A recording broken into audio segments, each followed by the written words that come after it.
Assalamualaikum warahmatullahi wabarakatuh. Bismillah, alhamdulillah, assalatu wassalamu ala rasulillah wa ala alihi wa sahbihi wa mawalah wa man tabi'ahu ila yaumil qiyamah. Amma ba'du. Pertama-tama kita bersyukur kepada Allah Subhanahu wa taala karena berkat rahmat dan karunia-Nya kita masih diberikan kesempatan untuk melaksanakan di antara kewajiban, yakni menuntut ilmu. Walaupun kita laksanakan secara daring atau online, semoga tidak mengurangi keberkahan kepada kita menuntut ilmu. Pada kesempatan ini kita akan membahas materi tentang cerminan beriman kepada Nabi dan Rasul, yaitu materi ini lanjutan dari materi pertemuan pertama, yakni materi makna iman kepada Rasul-Rasul Allah Subhanahu wa taala pada pendidikan agama Islam dan budi pekerti kelas 11 semester genap SMA Negeri 2 Sumedang. Sebelum kita ke pembahasan, kita awali dengan mengucapkan Bismillahirrahmanirrahim. Semoga materi yang telah kita pelajari atau yang telah dipelajari semoga bermanfaat dan dapat diamalkan dan bermanfaat di dunia maupun di akhirat. Pertama, ada tujuan pembelajaran. Melalui pembelajaran dengan metode presentasi dan resitasi ini, peserta didik diharapkan mampu pertama mengikuti suri tauladan Nabi dan Rasul, khususnya dalam perilaku saling tolong menolong sebagai cerminan beriman kepada Rasul-Rasul Allah Subhanahu wa taala. Kedua, peserta didik mampu menerangkan hubungan antara iman kepada Rasul-Rasul Allah Subhanahu wa taala dengan keteguhan dalam bertauhid, toleransi, ketaatan dan kecintaan kepada Allah Subhanahu wa taala. Langsung pembahasan pertama, yaitu Nabi dan Rasul sebagai suri tauladan yang baik. Allah Subhanahu wa taala berfirman dalam Quran surat Al-Ahzab surat ketiga ayat 21. A'udzubillahi minasyaitonirrajim. Laqad kana lakum fi Rasulillahi uswatun hasanah liman kana yarjullaha wal yawmal akhir wa dzakarallaha katsiran. Yang artinya, sesungguhnya telah ada pada diri Rasulullah atau utusan Allah itu suri teladan yang baik bagimu, yaitu bagi orang yang mengharap rahmat Allah dan kedatangan hari kiamat, dan dia banyak menyebut Allah, berzikir kepada Allah. Nah, pada diri Rasulullah, Rasul-Rasul Allah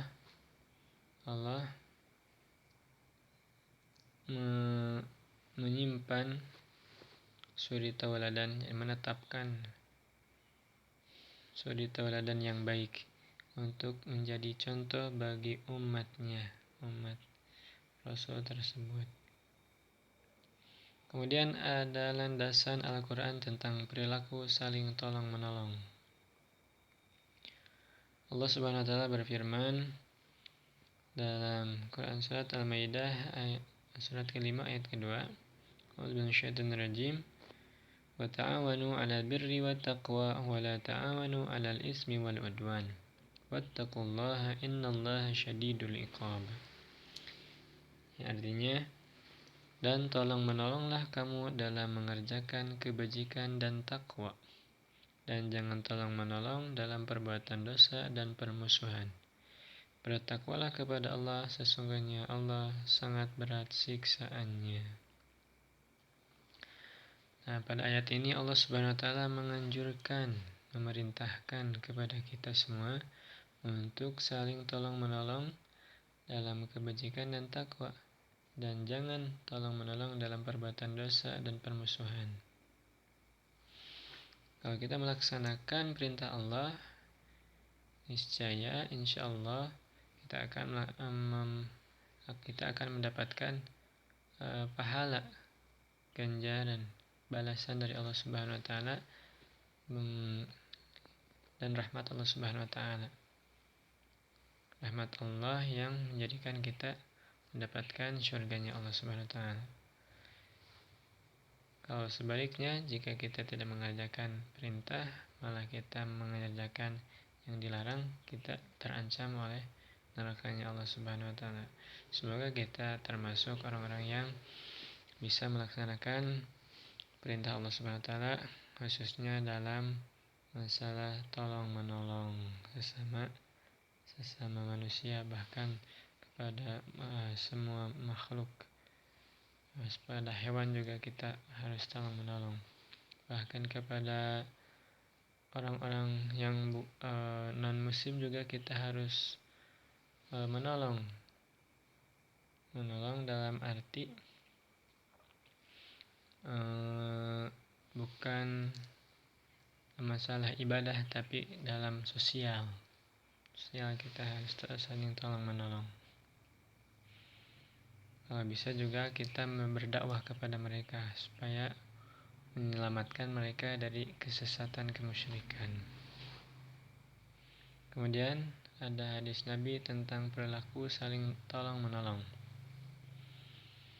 Bismillahirrahmanirrahim. Anna Abdullah bin Umar radhiyallahu anhuma akhbarahu anna Rasulullah sallallahu alaihi wasallam qala al-muslimu akhul muslim la yadlimuhu wa la yudlamuhu wa man kana fi hajati akhihi kana Allahu fi hajatihi wa man farraja an muslimin kurbatan farajallahu anhu kurbatan min kubarati yaumil qiyamah wa man satara musliman satarahu Allahu yaumal qiyamah. Rawahul Bukhari. Bahwasanya Sayyidina Abdullah bin Umar radhiyallahu taala anhu mengabarkan, putranya Sayyidina Umar, sahabat Nabi yang termasuk Khulafaur Rasyidin, Sayyidina Umar, putranya mengabarkan bahwa Rasulullah SAW bersabda, yaitu sabda Rasul, muslim yang satu adalah saudara muslim yang lain. Oleh karena itu ia tidak boleh menganiaya dan mendiamkannya. Barang siapa memperhatikan kepentingan saudaranya dalam arti menolong, maka Allah akan memperhatikan kepentingannya. Barang siapa membantu kesulitan seorang muslim, maka Allah akan membantu kesulitan dari beberapa kesulitannya nanti pada hari kiamat. Dan barang siapa menutupi aib seorang muslim, maka Allah Subhanahu wa taala akan menutupi aibnya pada hari kiamat. Hadis riwayat Bukhari. Nah, ini anjuran Rasulullah, Kanjeng Nabi Muhammad, untuk kita saling tolong-menolong. Kalau kita beriman dengan teguh kepada Nabi, maka kita laksanakan perintah Nabi. Kemudian ada kisah Nabi Musa alaihissalam terkait tolong-menolong. Nah, kita ambil satu saja kisah Nabi Musa. Banyak lagi kisah-kisah Nabi terdahulu tentang tolong-menolong yang patut kita contoh, kita teladani. Suatu waktu Nabi Musa memohon kepada Allah Subhanahu wa taala agar saudaranya yaitu Nabi Harun alaihissalam. Jadi nabi juga kakaknya. Jadi keluarga itu. Masih kakak beradik jadi nabi, Masya Allah. Membantu dalam berdakwah. Nabi Musa memohon kepada Allah supaya Nabi Harun saudaranya membantu beliau dalam berdakwah. Keinginan Nabi Musa tadi seperti disebutkan dalam Al-Quran. Surat Thaha ayat 29-35. Dan jadikanlah untukku seorang pembantu dari keluargaku, yaitu Harun, saudaraku. Teguhkanlah dengan dia kekuatanku, dan jadikan dia sekutu dalam urusanku, supaya kami banyak bertasbih kepada engkau dan mengingat engkau. Sesungguhnya engkau adalah maha melihat keadaan kami. Quran Surat Thaha ayat 29-35. Allah Subhanahu wa Ta'ala kemudian menjawab permohonan Nabi Musa tadi seperti dimuat dalam surah Al-Qasas, yang artinya kami akan membantu dengan saudaramu dan kami berikan kepadamu berdua kekuasaan yang besar. Quran Surat Al-Qasas ayat 35. Setelah itu Nabi Harun membantu Nabi Musa untuk menyebarkan risalah Allah SWT ketika sedang di rumah.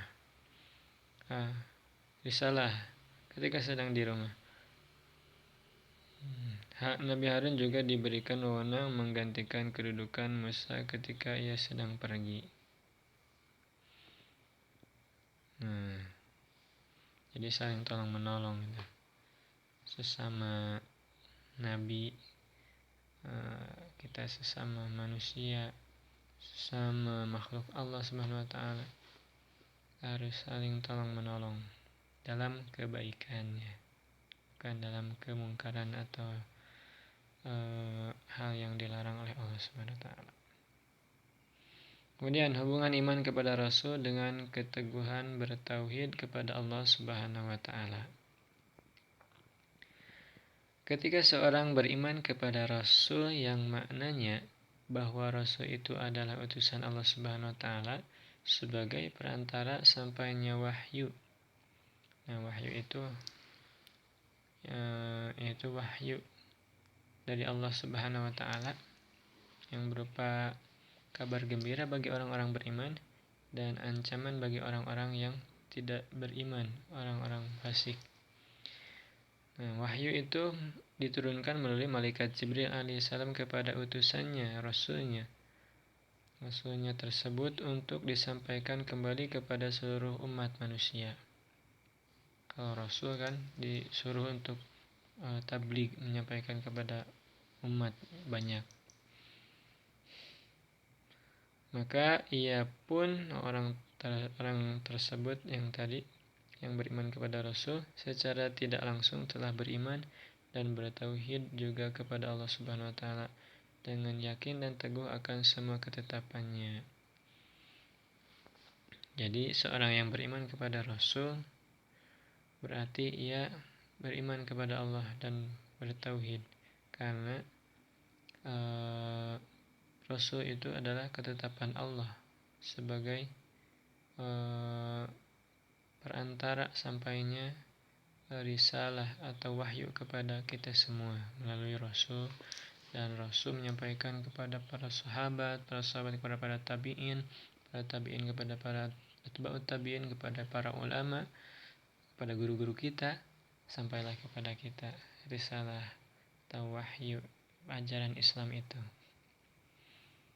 Kemudian hubungan iman kepada Rasul dengan sifat toleransi.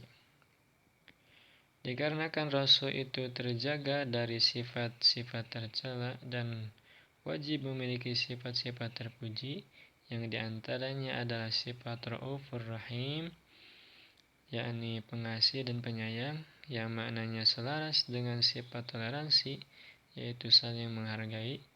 Maka secara tidak langsung, jika seorang mukmin bertoleransi, berarti ia telah mengikuti Rasul yang diimaninya tersebut. Jadi orang yang beriman kepada Rasul, ia mengikuti Rasul. Di antaranya Rasul juga bertoleransi dengan sifat Raufur Rahim, pengasih dan penyayang.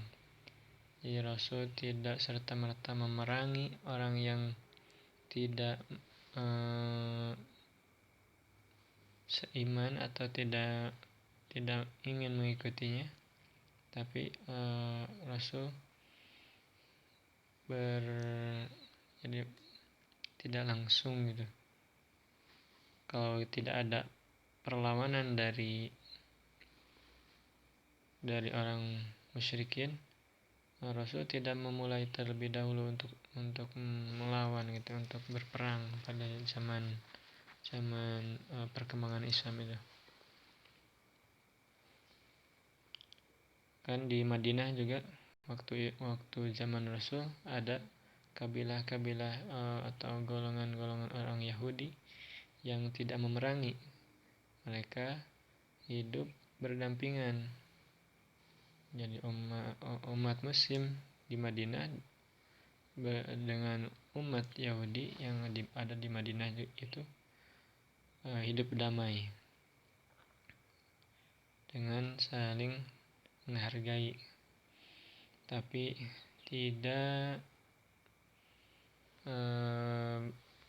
ikut campur dalam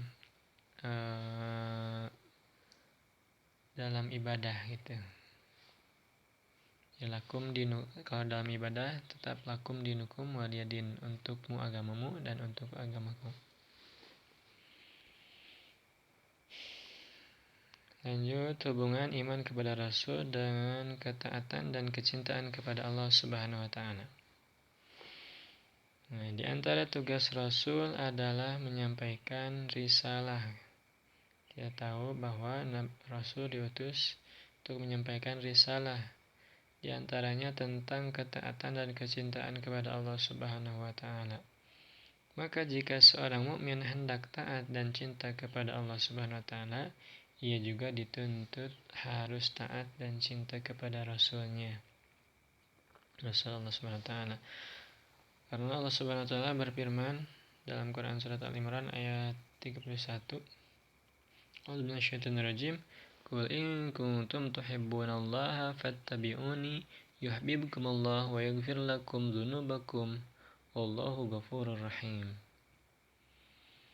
Yang artinya, katakanlah wahai Muhammad, jika kamu benar-benar mencintai Allah. Ini firman Allah kepada Nabi Muhammad, katakanlah olehmu, jika kamu benar-benar mencintai Allah, katakan kepada umat, ikutilah aku, niscaya Allah mengasihi dan mengampuni dosa-dosamu. Allah Maha Pengampun lagi Maha Penyayang. Jadi Allah memerintahkan kepada kita melalui lisan Kanjeng Nabi Muhammad SAW, jika kita ingin mencintai Allah, maka ikutilah Nabi utusan Allah. Ini menandakan hubungan yang erat antara Allah dan Nabi utusannya. Kita beriman kepada Nabi, maka kita harus taat kepada Nabi. Yaitu taat kepada Nabi berdasarkan wahyu yang Nabi kan diberikan hujah, mukjizat untuk meyakinkan umat bahwa ia seorang nabi. Itu ada tandanya berbeda dengan orang biasa gitu.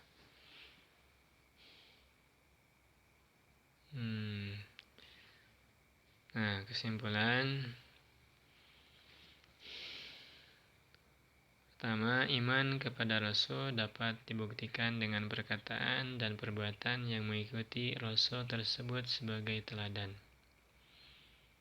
Jadi kita iman kepada Rasul, kita dapat buktikan dengan perkataannya kita ikut Nabi, perbuatan juga ikut Nabi sebagai Nabi atau Rasul itu sebagai teladan sebagai contoh untuk kita tiru, kita taati. Kemudian hubungan antara beriman kepada Rasul-Rasul Allah SWT dengan keteguhan dalam bertauhid, toleransi, ketaatan, dan kecintaan kepada Allah SWT itu terdapat pada ketaatan dalam melaksanakan ajaran Rasul yang diimani sebagai utusan Allah SWT tersebut. Begitu. Jadi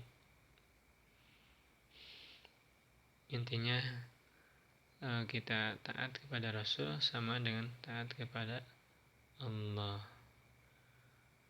karena Rasul itu utusan Allah yang dimaksumkan ya. Kita sudah kesimpulan. Selesai pertemuan ini.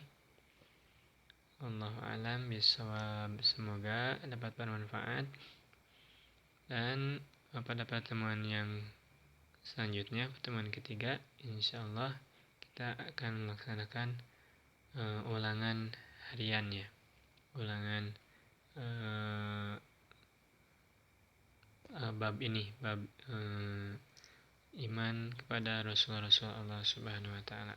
Semoga kita dipanjangkan umur dan sehat selalu, juga dalam istiqomah kebaikan, dan mendapatkan keberkahan Allah Subhanahu wa Ta'ala di dunia dan di akhirat. Amin ya rabbal alamin. Sekian dan terima kasih. Mohon maaf bila ada kesalahan. Wassalamualaikum warahmatullahi wabarakatuh.